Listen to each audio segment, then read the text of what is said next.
Stir-fried pork with onion and pepper naman tayo for today's video. Tara, gawa tayo.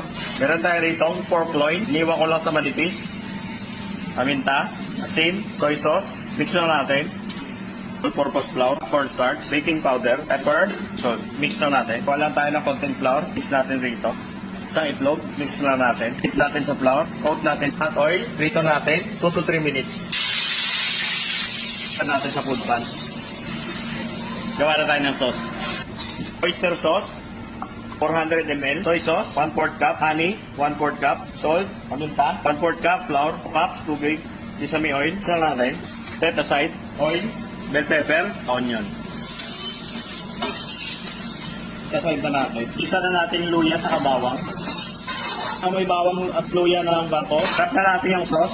Tap lang tayo ng tubig. Sugar, 1 tablespoon. Balik na natin yung pinritong baboy. Balik na rin natin yung pepper. Kaya lang tayo ng konti. Ang toppings natin.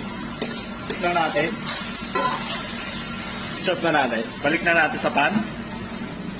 Tirang gulay. Toasted sesame seeds para pogi tingnan. Pwede na ang ating stir-fried pork with pepper and onion. Tigiman.